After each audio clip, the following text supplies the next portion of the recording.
Thank you very much. As Dave said, our next session is moving upstream on food waste prevention, and food rescue.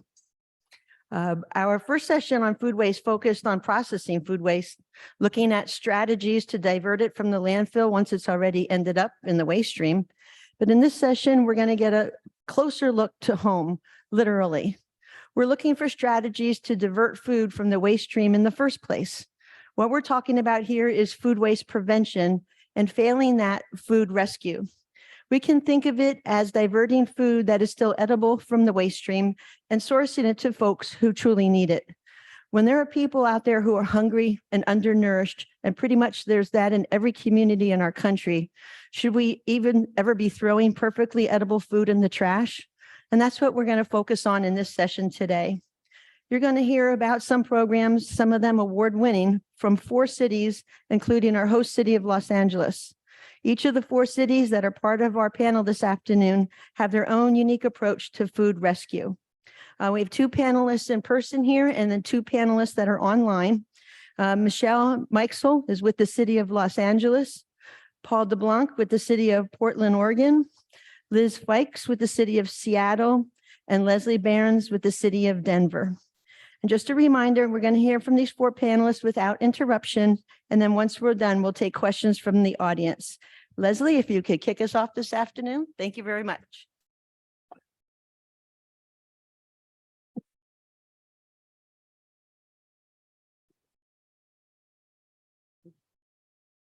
Okay. Hello, good afternoon, everyone. So yes, my name is Leslie Bazins. I'm the Food Waste Program Administrator for the City and County of Denver. And so today I'm going to kick us off. And I saw that some of you have already logged on to the Mentimeter. You're good students. Hold on.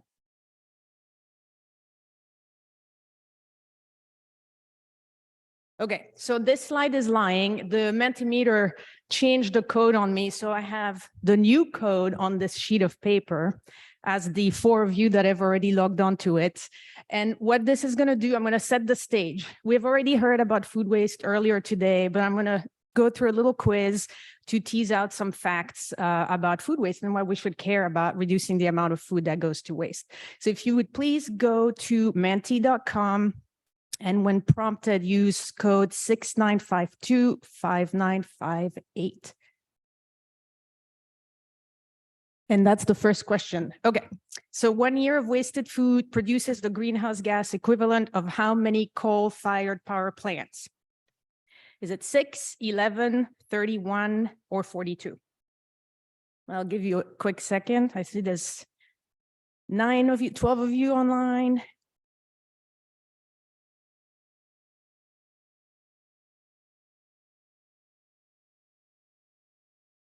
I'll give you 2 more seconds. And there's 2 more questions. So please, if you don't answer that one, still log on to the Mentimeter. Okay, so the answer that is most often given online was, it's actually a tie between 31. People keep voting. It's still a tie between 31 and 42. And 42 is the right answer. So how do we know that? So there is actually something that a lot of people don't realize. I know this is an educated audience that knows more than the average audience that I usually present to, which are our constituents in Denver. But when you're wasting food, you're wasting all of the labor, the water, the energy that went into growing, harvesting, transporting, producing, cooking, refrigerating that food. And all of that has, of course, like huge environmental impact, a huge amount of greenhouse gas emissions, which a lot of people don't really associate with food waste.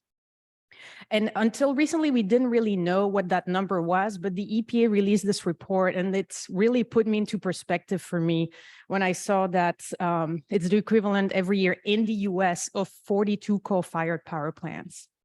So that's emissions that occur before that food even goes into the landfill. So that's only the emissions from all these processes to get from farm to fork.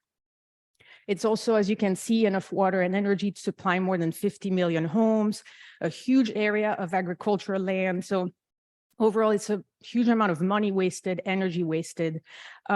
Another figure that comes from the UN estimated that if food waste was to be compared to a country in terms of greenhouse gas emissions, it would be the third largest emitter after China and the US. Moving on to our next quiz question. Okay, you can go back to the Mentimeter. And if all goes well, you should see that question. How long does it take for lettuce to decompose in the landfill? 2.5 weeks, 2.5 months, 2.5 years, or 25 years?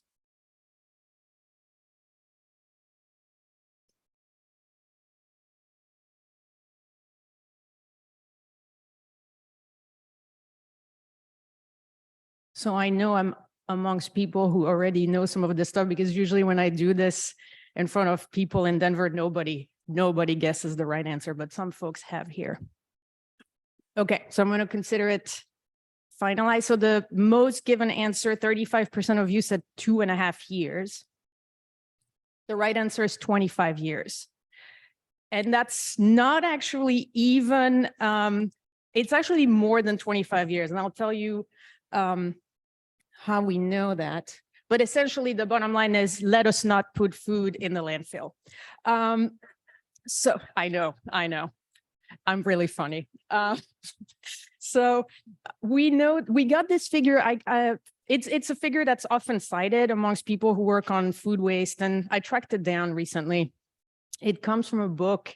A garbologist wrote the book. This is like probably over 20 years ago. And so he goes into the landfill, tries to find food that is like near a newspaper or some way to date the food. And he found an intact head of lettuce that was 25 years old. So the lettuce was intact. So that really, it takes more than 25 years for lettuce to decompose in the landfill. So the issue here being that not only does organic matter take forever to decompose in the landfill, but while it does that, it also releases methane, which is another way in which it contributes to global warming. And as you saw from the 42 coal-fired power plant figure that I presented just earlier, this number only adds up, and we don't even know what that looks like.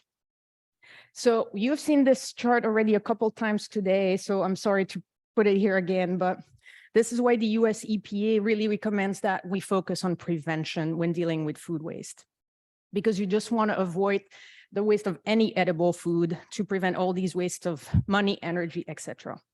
And despite all of the efforts that are being put in composting in a lot of places, and this is not to say composting is not important, because it very much is, but it's still the second to last preferred way of dealing with food waste. So we're going to be talking today a little bit more about what we're doing as cities to deal with food waste, the prevention and food rescue side. I have one last question. Okay.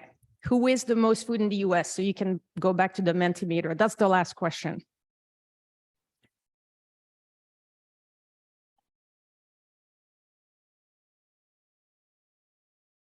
That's not even a trick question for all of you. Okay, so 70% of people got it right. Household. And here's the breakdown. So that chart is from an NRDC report that was released in 2017. It still tracks very much today.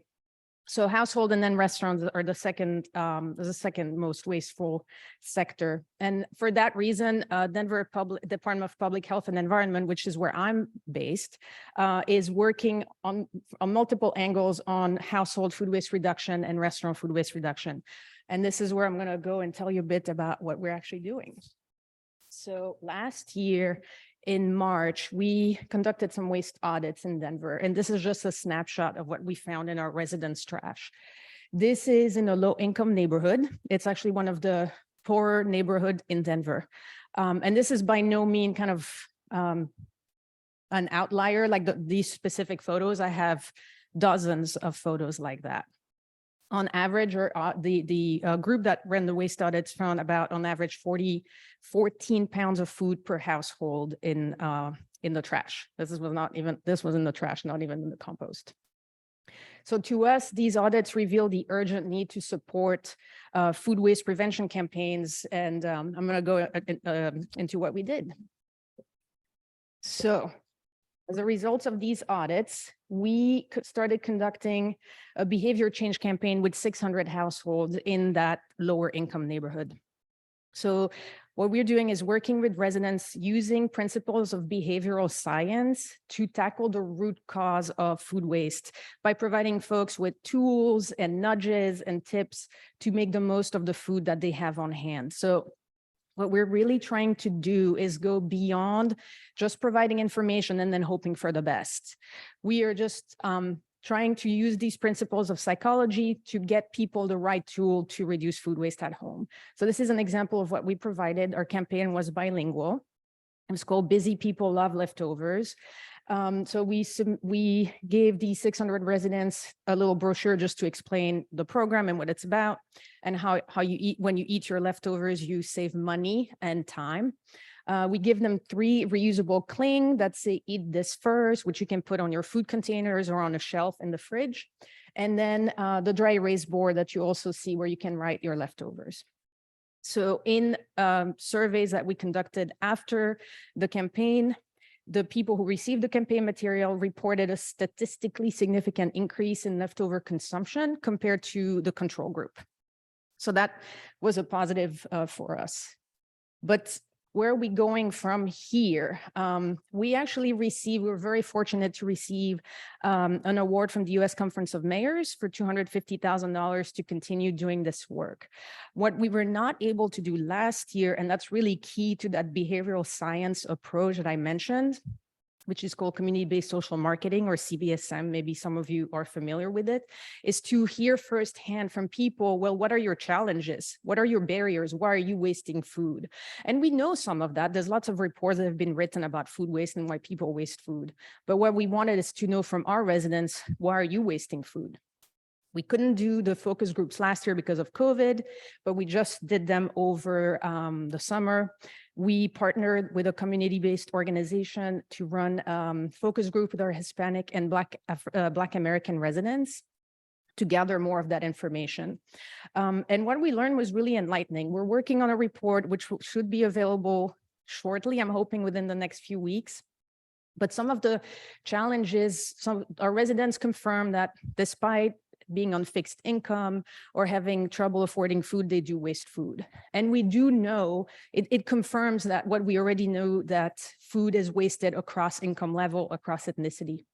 The reasons why food is wasted is different though. Some of it has to do with some of these people can only go to the grocery store a couple times a month because they don't have access to transportation and they may be in a food desert. So then they have to stock up and their food goes bad before they can use it.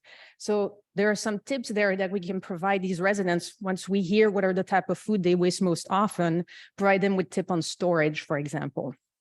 Other reasons that our residents explain had to do with living in this mentality of lack. So when they grew up, maybe they didn't have easy access to food. So they had, when food was available, they would just fill up and eat a lot of it. So what this has led to is kind of like a reverse of that. So now they tend to over provide, over prepare to always have food on hand. So there's tips there too that we can help provide to prepare the right amount of food and that type of thing. So based on these listening sessions and what we learned from our residents, we're going to retool our materials and relaunch them. Sorry, I'm losing my voice. And yeah, we're hoping to target about 1,500 more residents in this campaign. We also have money to do waste audits to kind of see if the campaign had any impact.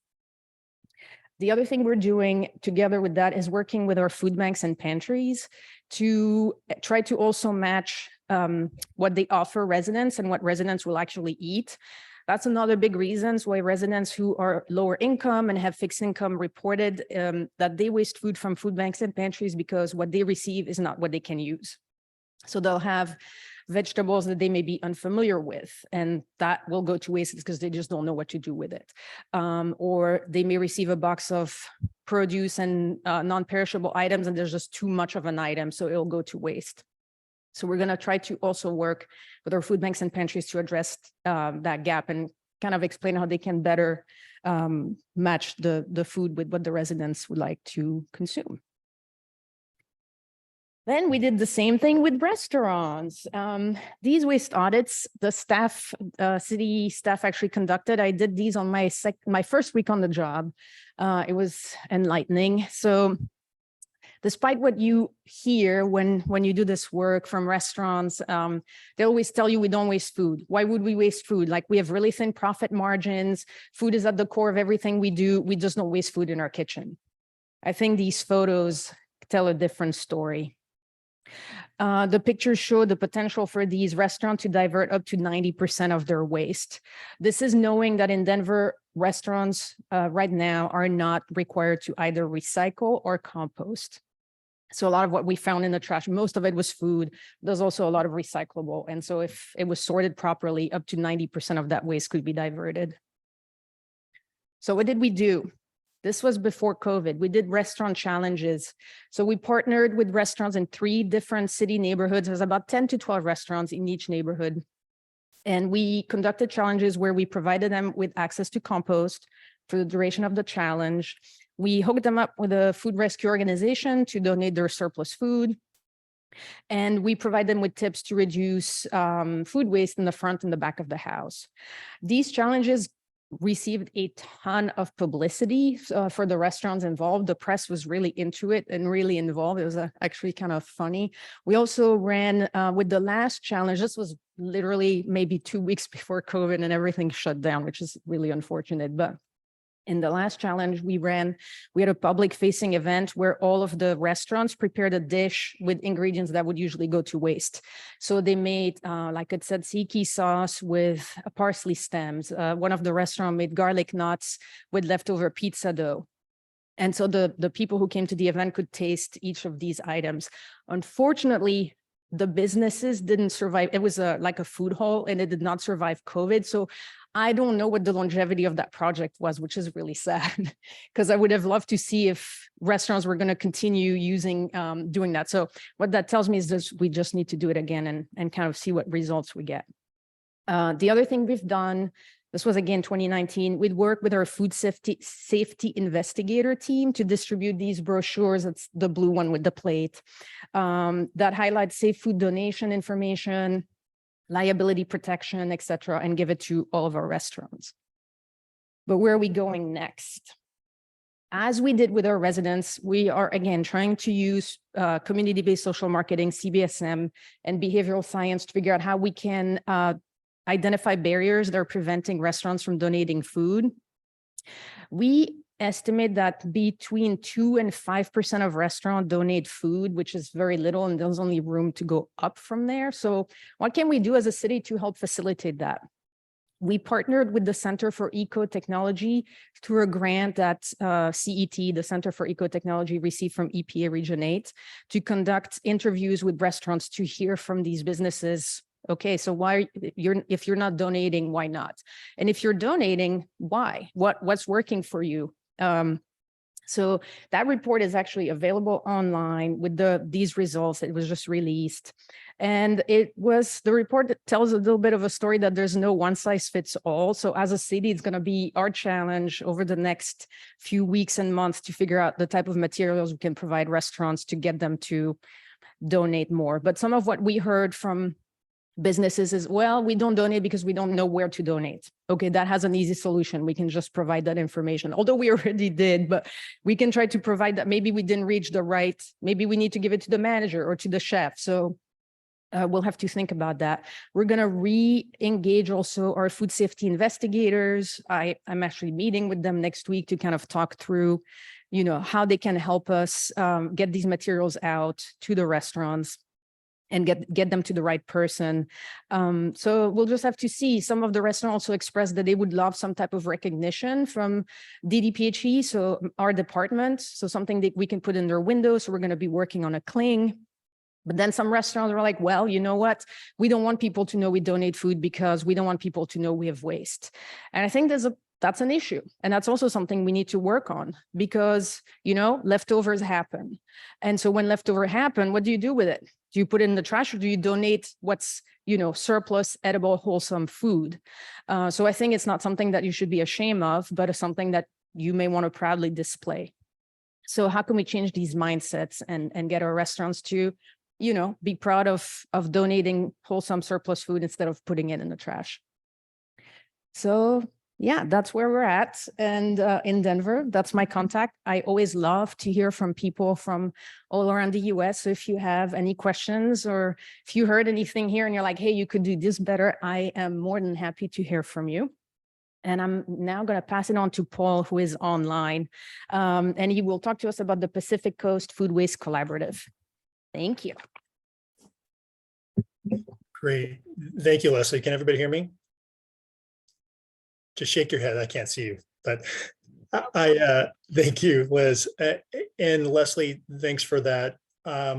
Leslie focused on a single cities approach. And so I'm going to be widening the lens here to showcase a larger regional collaborative effort. And I am honored to be representing many great people that have brought the Pacific Coast Food Waste Commitment to life, or the PCFWC for short. Again, my name is Paul DeBlock. I'm with the City of Portland Bureau of Planning and Sustainability. And sorry, I can't be there today in person. So the driving goal of here, and Leslie, are you going to be advancing slides for me? Yeah. Okay. All right. Super. Thank you. So the driving goal here, as with the theme of this entire session here, is reducing climate change through food waste reduction. So referring back to the food waste hierarchy, the PCFWC is primarily about moving up this hierarchy to develop programs to prevent food waste in the first place, but with a specific target, measure, and act approach. So this approach, the PCFWC, is a public-private partnership between regional jurisdictions, national nonprofit organizations, leading food businesses, and they're operating through a voluntary agreement to reduce regional food waste. To reduce our regional food waste by 50% by 2030. Now, this is not easy. Preventing food waste all along the supply chain isn't easy.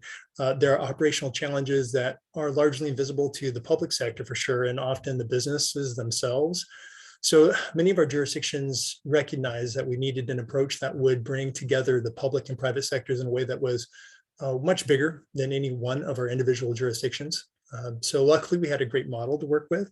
The PCFWC is based on RAP's very successful voluntary agreement from the United Kingdom, which led to a 19% drop in per capita food waste in 5 years, and participants found a 14-to-1 financial return on investment. So how does it work? It starts with recruitment and signatory commitments. So this is, we begin with a focus on grocery retail, given that the concentration of food waste there, as well as their connections with the rest of the supply chain was so strong. We've since expanded our recruitment to food manufacturers, growers, distributors, hospitality sector, food service companies. And I'll show you a current list here of signatories in a few slides, but the specific commitment is threefold: targeting the shared goal of cutting food waste by 50% by 2030, measuring food waste, and taking a commitment to take action. So this next step is data collection and measurement, and you can only manage what you measure, right? So each signatory reports the data needed to establish a baseline for improvement, monitor progress, identify hotspots for action, highlight successes that can be replicated. The whole program really hinges on good data. So the next piece is data analysis, and each signatory is providing their own individual online, or provided their own individual online dashboard with insights from their specific data to identify opportunities to target. And the next section here is reporting and planning. This is where the pre-competitive industry collaboration really takes off. Signatories agree on work groups where specific challenges and learnings can be discussed, potential solutions are explored. They receive direct technical assistance from resource partners who I'll introduce to you shortly to take individual and collective action. So, which actually leads to action. Contractors are brought in, the technical experts in these specific areas that signatories want to focus on to pilot what we're calling intervention projects. And as intervention projects lead to actionable best practices, those learnings will be shared across the PCFWC network and beyond. Signatories directly contribute to demonstration projects. They share and develop industry-wide best practices, and receive technical assistance related to policy, financing, business solutions, education, et cetera. There's a lot that goes into these. And really wash, rinse, and repeat that we're communicating and promoting our successes in order to build culture of collaboration. And this effort is significant in that it's really the first time that these leading food industry representatives are truly collaborating and working on working groups and also sharing data on food waste reduction. So I'm going to introduce you to the PCFWC. And as you can see, we have representation from all levels of local government, states and a province, cities and counties. But beyond providing funding, our government partners are focused on oversight and ultimately helping to promote and amplify our successes and lessons learned. And of course, we've brought on experts, we call them resource partners, that manage and run the PCFWC. They bring a deep subject matter expertise, as well as tools and resources, relationships with food industry businesses. These partners are uniquely positioned to engage with and guide private sector action. So I want to start with Cascadia Policy Solutions, who is our primary project manager. RAP, which provides technical support and consulting from their vast experience in the UK. World Wildlife Fund, who recruits businesses and helps guide them through the pilot projects. And ReFed, who's a national nonprofit focused solely on food waste across the US, that bring expertise specifically on measurement and analysis, along with keeping participants informed. And of course, we couldn't do it this work couldn't be done without our private sector signatories up and down the food supply chain. Large and small retailers, food manufacturers, growers, food service providers, distributors, and more, and constantly growing. So I wanted to spend just a minute or two on some example intervention projects. I think you find this interesting. You know, there's these signatories are piloting different ways to prevent surplus unsold food in a variety of different ways. First, upcycling food waste. This is looking at taking nearing end of life and unsold products and in the kitchens, turning them into new products that can be sold on the floor, such as day-old bread to breadcrumbs, bruised fruit to fruit salad, etc. A second area is e-commerce. This project looks at how to channel discontinued or near shelf end of produce and using that, using online shoppers as a way to educate consumers on the food waste reduction benefits of buying these products. And there's also an employee engagement component to this, developing an employee competition to come up with ideas for reducing food waste, very somewhat competitive as well as innovative. Inventory management is another project using leading inventory technologies that can increase grocery retail ordering accuracy, as well as reducing surplus and wasted food in stores. And lastly, hotels, food service are integrating food waste measurements into measures into contracts at event venues at both large hotels and convention centers. And all these actions are really just the start of a pretty exciting project that we're still very much in the learning phase on. The pandemic slowed things down, as it did for most of us, but momentum has really started going again by the end of 2021. And we're just beginning to mine the rich reported data, as well as wrapping up our first intervention projects with reports to come very soon. Looking forward to sharing those out with everybody. Our partners and signatories continue to nimbly make adjustments as we find best ways to build the future of the PCFWC, a way that works for everybody involved. And I would highly encourage everybody to go to our project website, which is up on the slide there. Read our 2021 report for a lot more detail. And please feel free, if you have questions, contact me or my colleague Heather at Cascadia Poly Solutions for any follow-up you might have questions for. And really, thanks to everybody here for having us. I would like to now pass it off to our next speaker, Michelle.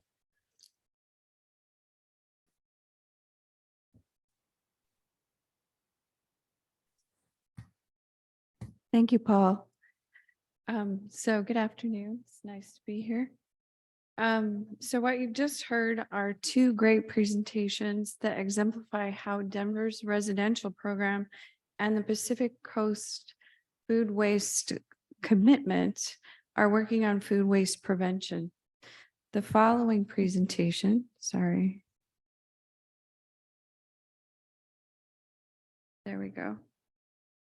And obviously, our team has been borrowing this slide. It's part of continuity. The following presentations are going to move to the next level in the EPA's food recovery hierarchy and show you the different ways the individual municipalities are working to reduce surplus edible food from going to landfill with food rescue programs. The state of California and the city of Los Angeles are creating more opportunity for food rescue capacity through legislation and solid waste services contracting. In 2017, the city of Los Angeles started the Recicla Commercial Solid Waste Services Franchise Program, an exclusive franchise agreement with 7 large and small haulers. The contract requires that Recicla service providers, or we lovingly call them RSPs, to invest in reuse organizations to increase activities in the sector through direct funding and in-kind services, and includes food rescue. The RSPs must fund $1,000 per 100 customer accounts each calendar year, starting in January 2018. On average, there are 65,000 commercial accounts in Los Angeles at any given time. As of September 2022, the RSPs have funded $2.6 million to their food rescue partners and have kept 22,311 tons of surplus food, or 37.2 million meals, from being landfilled. LASAN vets and approves the RSP's food rescue partnerships and programs on an annual basis, approves the RSP's outreach and educational materials, and tracks the RSP's food rescue data. And as you heard yesterday, in 2019, Mayor Eric Garcetti released the Green New Deal plan that set goals to reduce climate change. One of the goals is to eliminate organic waste going to landfill by 2028. As part of this goal, milestones and initiatives were established to recover and distribute at least 30% of discarded edible food by 2025 through the Recicla Commercial Franchise Program. The milestones are to ensure that all food businesses have food rescue options available through their Recicla waste hauling service, standardize food donation options by businesses through Recicla, and identify and engage major point sources of food waste throughout the city on food recovery programs and organics recycling. To date, LASAN has met these goals.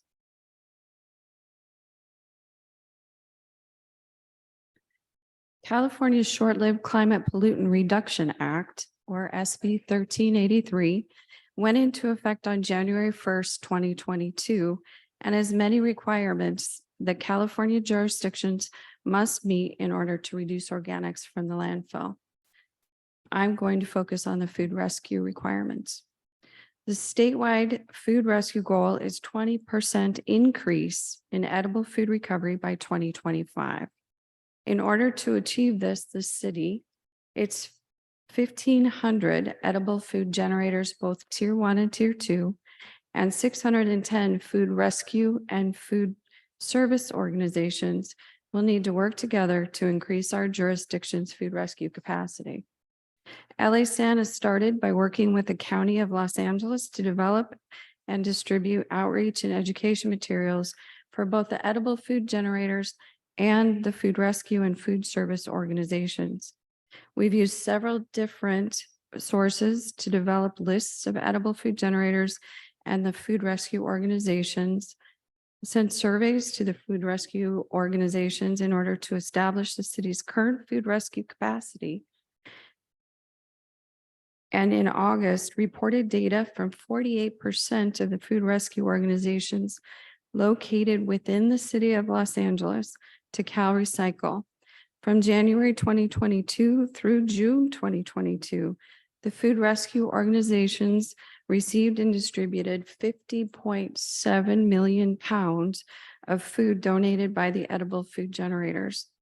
This number will help to establish the city's baseline and help us to measure how much surplus edible food is being wasted. The city's food rescue organizations are now keeping records of all the edible food generators they are receiving donations from and the pounds they're receiving. LA-SAN is conducting site visits to the edible food generators to ensure they're aware of the surplus food donation requirements and check to see that they have written agreements with the food rescue organizations. LA-SAN is currently also working on an organics waste disposal reduction ordinance mandated by CalRecycle and includes food rescue regulation. So we're not just working through the Recycla program, but we're also working to develop food rescue programs outside of Recycla. The new Food Rescue Transportation Services Pilot Program addresses a significant gap in the existing food rescue redistribution network. Food rescue organizations are often unable to obtain available surplus food due to a collective lack of resources. This program allows them to increase the collection and delivery of food to better serve the city's most needy residents. And additionally, the program provides edible food generators with more options for managing their surplus food. Working with our contractor, Food Cycle, a nonprofit food rescue services organization, the city is providing an electric delivery van, an electric 16-foot box truck, 2 drivers, and administrative staff to coordinate, manage, and route deliveries. In September 2022, our first month of operation, we completed 99 deliveries, rescued and donated 12,594 pounds of food, drove 1,148 miles across the city of Los Angeles, and added 27 new donors and 24 new food rescue organizations to our program. Our next steps are to acquire the electric 16-foot box truck, train a new driver, continue to outreach to both donors and food rescue organizations, and research new funding opportunities.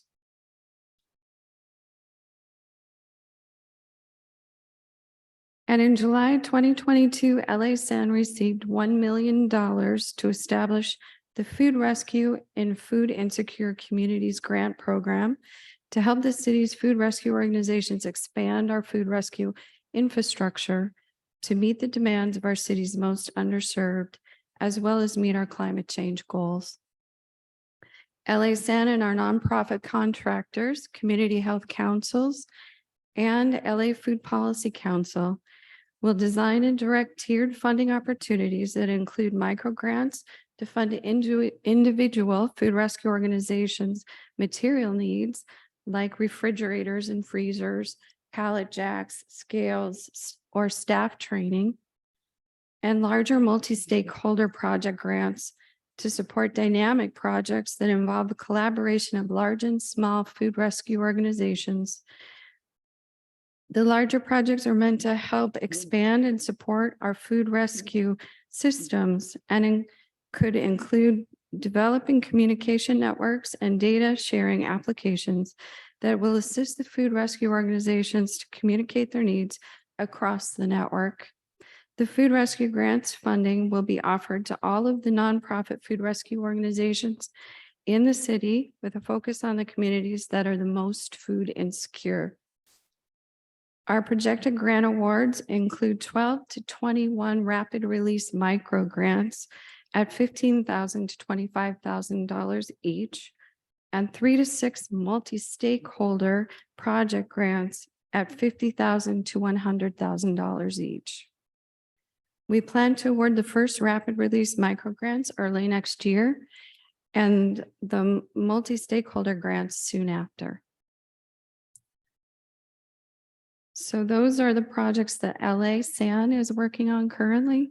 And I'd like to now introduce you to Liz Ficus in Seattle, who's going to talk about Seattle's food rescue programs. Hi, everyone. I just have to say, it is amazing listening to LA Sanitation's work, truly inspiring in food rescue. So my name is Liz Ficus. I'm from the city of Seattle, Seattle Public Utilities, and I manage our food rescue program. If you're curious about the pilot that I'm going to describe, there's a link here, and we can always share that again later. All right, next slide.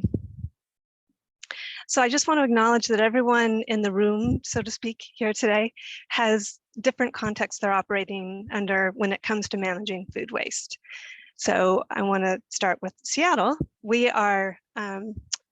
require all food businesses to avoid putting food waste in the garbage. It can go to compost, to anaerobic digestion, to donation and animal feed, but not to garbage. And yet, as you can see from this slide, 25% of Seattle's business garbage is food waste. So we still have a lot of work to do. We also know that businesses are putting their food waste into the compost where it belongs, except if that food is safe, edible food, it doesn't belong in, it shouldn't go to feeding compost, right? It should go to feeding people. And then we find that food waste makes its way into recycling with the packaging and contaminates our recycling streams. And finally, lots and lots of Seattle businesses are donating their surplus edible food to organizations that collect it for food rescue, for feeding programs. But in talking with those food bank partners and meal program providers, we hear that a fair bit of that donated food never should have been donated in the first place. It wasn't edible. So you can see from the slide, oh, go back a slide. There are some differences here, right? In just the containers. And so some of this may sound a little familiar to some of you. SPU, Seattle Public Utilities, oversees garbage, compost, and recycling. And we have standardized the collection bins along with the messaging on the bins. We reinforce it with outreach and education and even fines in some cases. But you don't see that happening in food rescue. And that's not in our purview. We don't oversee that. So when food rescue operations have troubles, food goes in all the wrong places. And we're using our solid waste industry expertise to help businesses donate better, to put the right food in the right place and waste less. Okay, now we're ready for the next slide. Like I mentioned, we weren't experts when we started this, so we wanted to start with learning. And we convened a cross-section of stakeholders through our food rescue innovation labs, looking to really understand what were the root causes of waste that was occurring in food rescue programs. We, after that, moved into research and then developing assessments, and then finally pilots this past year, working with grocers directly and their food bank partners. Last year, when we did the grocery store assessment with 8 stores, these are some of the things that we found. A real lack of standardization. And so you can see in these photos here on the left, 2 different forms of bins. Food was being donated in cardboard boxes, in grocery shopping carts, in repurposed milk crates. And the lack of standardization simply leads to confusion. When you have high staff turnover, they don't know what the bin is for. And that just results in waste, right? Then we also found that the grocery stores and their nonprofit partners weren't collecting the kind of data that could point out the problems, and much less the potential solutions. And no surprise, we found there were big communication gaps between the stores and their nonprofit partners. And when that happens, these nonprofits, they bear the cost of that waste and the opportunities lost in collecting good food. So we took those findings, and this past summer, we developed this bin pilot project. We chose to standardize just one thing, the bin. And you can see in this picture on the right, these highly functional yellow durable bins were used. And then we provided guidance for the grocery store staff to understand how to donate, the protocols for that, and increase their communications with their nonprofit partners. And then finally, we added to the list this prototyping of a bin reuse service in which, after the food banks were done with the bins, the service came by, collected them, cleaned them, and returned them to the grocery store so that they were ready for reuse again. All right, next slide. Here were our participants. We worked with 3 Seattle grocery stores, 3 Safeway grocery stores, and food banks that were closest to them geographically. And then Human Eco was the service who provided the bin reuse service. Okay, next slide.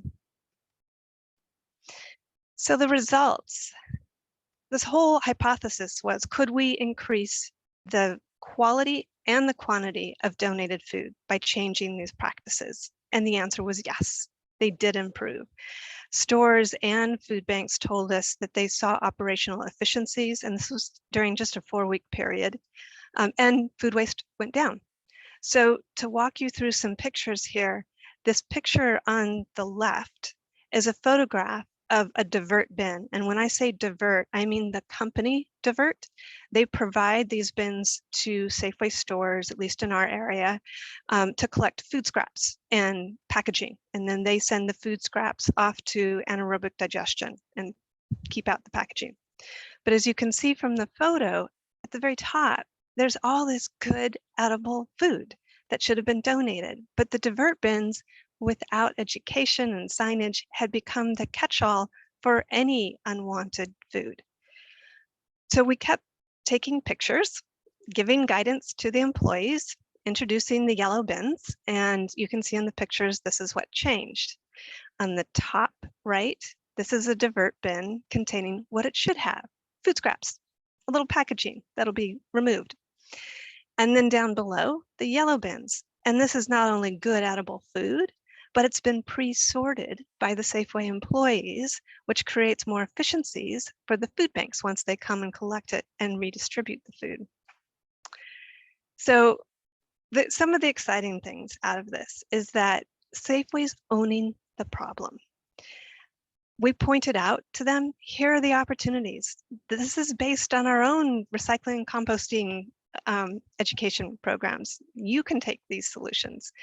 And that's what they're doing. They're developing standardized training that will go across initially all 18 Seattle stores and then across Washington State and potentially nationally. They'll, next year, they'll roll out a Safeway branded standardized donation bin that will be recognizable. And here's another exciting thing. They're building communications with their nonprofits to understand what's the food they don't want, so that it doesn't just get wasted either at the food bank or at the client's homes, as Leslie described earlier. And what are their capacities and their lack of capacities, like that was being discovered around or discussed around the lack of transportation. So by doing this, Safeway may decide, hey, there are some surplus food items that we actually want to reduce the production of. And so then we get into waste prevention conversations, and that's really exciting. And finally, I want to say these are practices that are widely adoptable and adaptable. Any city could experiment with them. They're sort of best management practices for food donation. And we are still learning. We don't know yet if the bin reuse service is a long-lasting solution and a good fit, and that leads us to next steps. So we're starting to share the findings like I'm doing today. we're really looking forward to tapping in with other retailers in Seattle, smaller retailers, different retailers, and understanding how this could work with them, what needs to be changed, and then looking to leverage partnerships across other public agencies and other businesses, and ultimately identifying what are the incentives for a whole range of food businesses to adopt these kinds of practices for their own businesses. And next slide. So I'm going to wrap it up for us. You've heard some fantastic stories about food waste prevention occurring both at homes and in businesses. You've heard about food rescue programs, really large scale, city and state leveraging of partnerships and work, and then a smaller scale, but maybe adaptable from Seattle as we've convened partners and are cheerleading those that are doing the right things. So with that, I will hand it off to the next person for questions.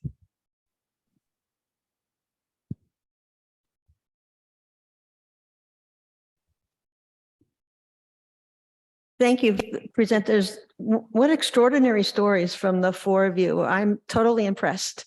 Thank you for the work that you have done in this realm to rescue food and get it to people who need it, truly. We're going to open the floor to questions, and those of you on Zoom, please put your questions in the chat and Juby will be able to see those, and we'll go from there. Hi, I was just curious. As far as restaurants collecting organics food waste, is that unless I came in a little late, I'll be honest with you, but are any of the haulers or any of the cities considering the food waste collection actually at the restaurant? Just simply like having a container where the food waste goes into a container that could be collected to divert. Like actual waste or food, like surplus Organic food? food I mean, scraps. to be the hauler for the. Yep. For the, So I'm not sure. I'm not sure I understand. So So- you're saying like there should be bins outside each of the restaurants where they can put their surplus food? Yes. Okay, that, I don't know if Liz has anything to say on it, but from what I know, a lot of the food needs to be kept at temperature. That may work for a grocery store that has non-perishable food, but a lot of what you get from a restaurant is pre-prepared, so it must be refrigerated. And it's one of the things we heard from the restaurants that we interviewed for this report we released, is that sometimes refrigeration is a barrier because they don't have space to keep the food because they're using it for something else. What is the difference then? use the microphone, please. Sorry.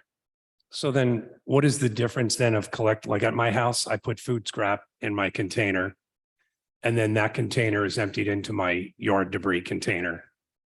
So that's not That goes temperature. into a food composting program, as opposed to this session is food rescue to get it Gotcha. edible food. Okay.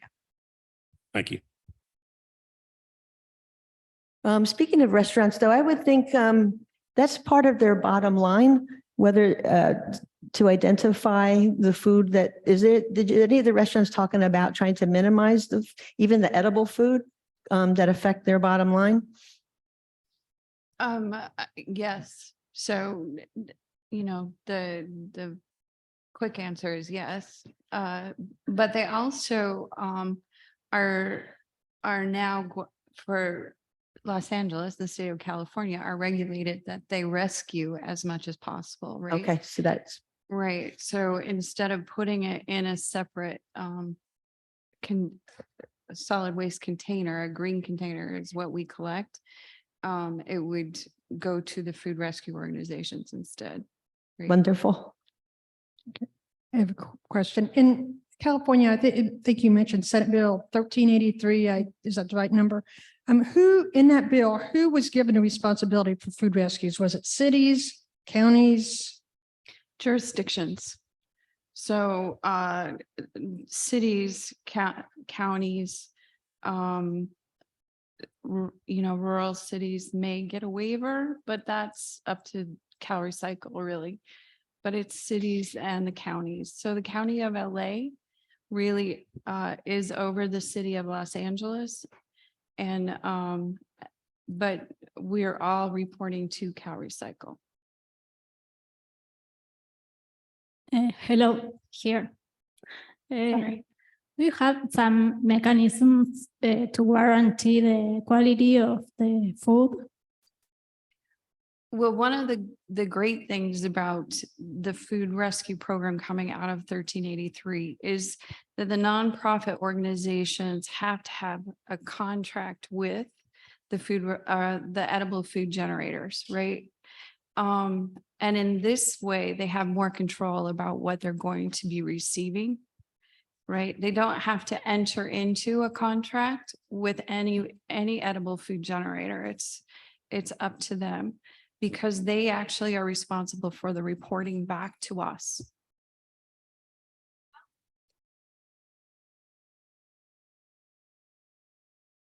Can you hear the question? No. No. I'm Okay. sorry.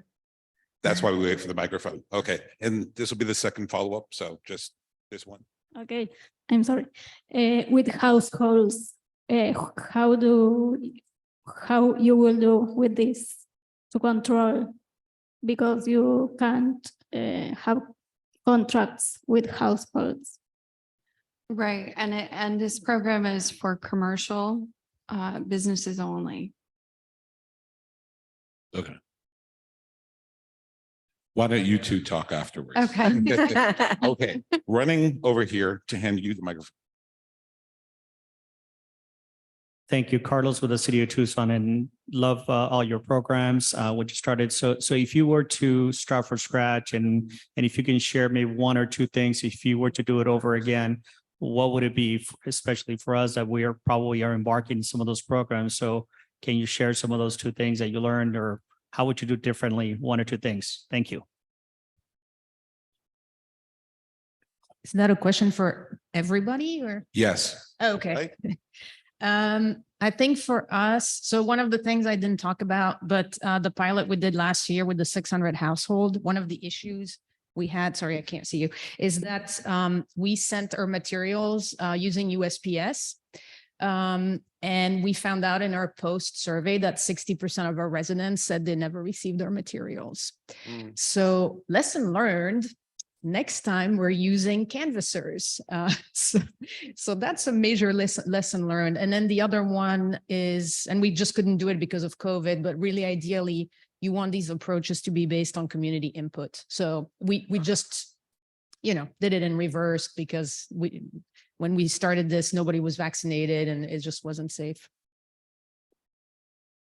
Did either Paul or Liz online want to answer that question? Sure, I can go ahead. I think, so there are a few things. One piece, this was only a 4-week pilot, and it took a lot to set that up with the retailer and the food banks. I would give us more time for setup, but also a longer pilot so that we could collect even better data. A 4-week window just isn't enough to get really granular data. But I also want to say, if you're starting these programs, especially food rescue from scratch, it's to really lean in with the nonprofits. There's a real power dynamic, right, between a business that is providing food and the food bank that's essentially told to accept it all. And that power dynamic actually plays out in waste.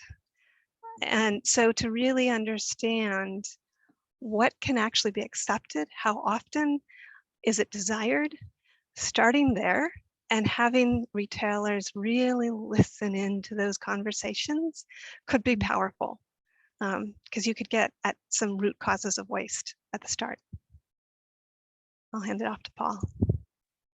I don't think I have anything to add to that particular conversation. I mean, in relation to a regional collaboration like the Pacific Coast Food Waste Commitment, just know that it takes years to put something like that together. Conversations started well before 2018, and so put lots of runway, expect lots of runway in front of you and lots of bumps but there's great models, and I'd be happy to, any one of us would be happy to discuss our journey so far. Hi, and Suzanne Passantina with Republic Services, and we're one of the City of LA's service providers. So I just wanted to add a few cents from the service provider perspective. And I think one of the challenges that we're finding as we're rolling out this SB 1383 throughout the state of California is the varying different types of programs. And for this food rescue, it really is the funding source and how, is it funded by the hauler, the city, the nonprofit. And so one of the unique things that we really like about the City of LA contract, and we probably have the most robust program here in the City of LA with food partners doing all sorts of different things, is that there's money in the contract. So when we set up this contract, there was a pretty big budget that we get to allocate to give back however we see it best within the areas that we're working on. So we use that money and we try and use it very wisely, and we probably exceed the budget, but it already has money built in. So when we're setting up a program, let's say at a Trader Joe's or at a market, we pair them with, a local food bank. So it might be St. Francis or World Harvest. And then we have money allocated to pay these nonprofits on a per pound basis. So I just think that's really unique. And it's kind of something that I think a lot of contracts still aren't considering, but there has to be a very secure, specific funding source. And that's one of the things that makes the City of Los Angeles program very successful. We have a long way to go, but I think early on, we've seen some great success. Mhm. And I would like to add to that, I agree with Liz that really getting to know who your food rescue organizations are, that you're going to be working with, and what kind of programs they're actually providing, and how are they, instead of competing, because a lot of them do compete, for dollars, for food, whatever. I have been a part of a group that are creating more collaborative relationships so that they can actually support each other. And in our contract, the smaller food rescue it's the food rescue organizations that have to report the pounds to me on an annual basis. But many times they don't have the funds or the volunteers or to actually do the record keeping, right? Or the reporting. And so through this collaboration of the food rescue organizations, the larger ones are actually are providing food for the smaller churches or small pantries, and they are starting to report for those smaller food rescue organizations. So it becomes a much bigger, much more bountiful program. I have a question because both you and Paul have talked about contracts. So you have agreements with the food rescuers and that probably also shows that they're doing their part according to state law. But can talk a little bit about the contracts on a smaller level. And then Paul, if you could talk about, you said about big sports venues, here we are in this beautiful hotel and complex, what kind of contract that entails. But Michelle, if you would start first. So the contracts between the food rescue organizations and the edible food generators is required in SB 1383. So it's part of calorie cycles legislation, right? And they basically have put a template for the contracts. Okay. But they also put in SB 1383 that they don't have to contract with an edible food generator if it's not going to be prudent for them, right? So they basically can say, I'm going to pick up all this food, I want to, but it can't have more than 10 or 20% contamination in it. Because what has happened in the past is a lot of donation dumping. Mm-hmm. So Paul? Yeah, the project you're referring to about contracts is really finding ways to build into the contracts where these big venues and events are planning their food out, their food prep, how much is being produced, making sure there's not is too much overproduced. If there is overproduction, making sure that in the contract that there's donation opportunities, and it is spelled out ahead of time. And but it's this idea of just opening up the conversation between those that are using the space and those that are producing the food for those events, which hasn't happened before. Those sorts of conversations just generally haven't happened. So the contract is really about contract language and having an initial conversation about what do we need to talk about in order to make sure that food waste is a priority, and we're reducing it wherever possible. But and at some point in the relatively near future, there'll be a report that comes out about that, what our learnings have been. So we'll be sure to share that out. Thank you. And I have a question about packaging, the dates on packaging and how that affects, I think it used to be use by and now it's sell by. If somebody can speak to that and how that impacts what you do. I'd love to speak to that. It's my favorite. Actually, that's part of the education we're going to do with our residents. So it's some of the questions we asked during our focus groups is what's the residents' understanding of dates on packaging? It's kind of interesting because it really depends culturally. The folks in the Hispanic focus groups were much less quick to rely on these dates. The folks in our African-American group reported relying on the dates and dumping the food if the dates on the package was reached. We have heard repeatedly from our food banks and pantries that the dates are an issue because sometimes they accept past date food, which is totally safe and edible. And so the clients will refuse it because of the misunderstanding with the dates. So we are doing this education. I'm actually preparing a little pamphlet for food banks and pantries with some links and like pamphlet they can print out for their clients. And then we're going to be sending out as part of the outreach we do with our residents.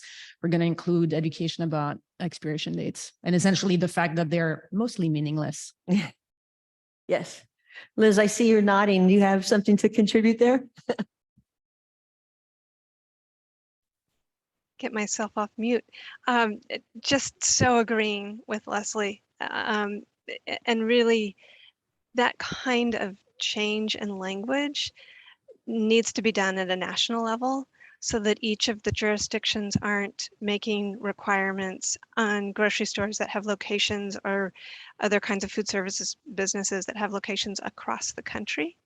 And that work is out there to change it nationally. That's where it will be most effective.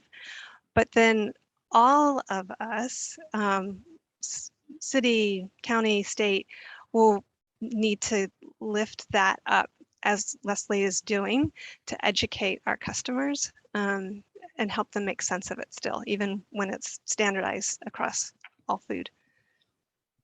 Thank you. And unfortunately, we're going to have to leave it there. I commend all of you for the work that you do. You've certainly inspired me to take another look in my community to see what we can do and bring some of these programs forward.